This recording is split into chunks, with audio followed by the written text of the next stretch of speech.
सारे रंग हमारे अपने हैं और सारे रंग को मानने वाले लोग हमारे अपने हैं। हमें किसी भी रंग से परहेज नहीं है। सारे रंगों का और सारे लोगों का हम सम्मान करते हैं और सबकी मान सम्मान का भी इज्जत करते हैं। हेना साहब का ये बयान अब लोगों को स्पष्ट रूप से समझ में आने लगा है कि हेना साहब आखिर कहना क्या चाह रही थी।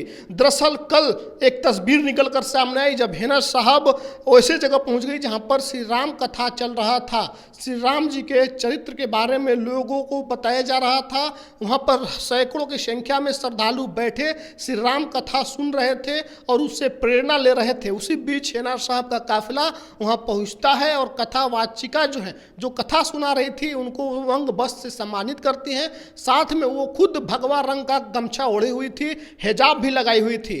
तब लोगों को यह स्पष्ट रूप से समझ में आ गया कि हेना साहब ने जो बयान दिया था कि कोई भी रंग हमारे लिए पराया नहीं है, सारे रंगों का हम सम्मान करते हैं, सारे सिवान के लोग हमारे अपने हैं। दरअसल ये बयान तब सामने आया था जब ये सस्पेंस बना हुआ था कि आखिर हेना साहब क्या करेंगी, क्या वो निर्दलीय चुनाव लड़ेंगी या फिर किसी दल में जाएंगी। तब ये बयान आया था और तब इस बयान का लोगों ने अपने अपने तरीके से मतलब निकाल लिया था। किसी ने कहा कि शायद हेना साहब जो है भगवा ओढ़कर भाजपा में जा सकती हैं, फिर या व्हाइट और ग्रीन ओढ़कर जेडी में जा सकती हैं, ये फिर नीला और हरा ओढ़ करके वो लोजपा रामविलास में जा सकती हैं, या फिर हरा गमछा जो उनके पास था उस गमछा को लिए हुए वो राजद में जा सकती हैं। लोगों ने इस बयान को राजनीतिक तौर पर पार्टियों से जोड़कर देखा, लेकिन ये तस्वीर कल स्पष्ट हो गई कि हेना साहब आखिर कहना क्या चाह रही थी, उनके मन में क्या चल रहा था। दरअसल हेना साहब लोकसभा चुनाव में निर्दलीय प्रत्याशी हैं और पूरे सिवान में लगातार भ्रमण कर रही हैं, अलग अलग जगहों पर जाकर के लोगों से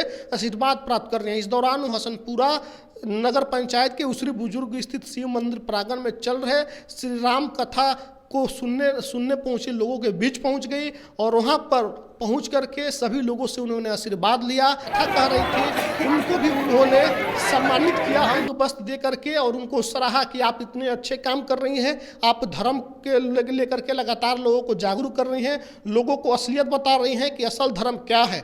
और उसी समय जब हेना साहब पहुंची थी तो वहाँ पर लोगों ने भी इनकी सराहना की कि एक महिला जो हिजाब लगाई हुई है, निकाब पहनी हुई है, वो ऐसे जगहों पर आ रही है और सभी का सम्मान कर रही है। ये अपने आप में खूबसूरत तस्वीर है। सिवान लोकसभा में जो लड़ाई है इस बार की काफी दिलचस्प है।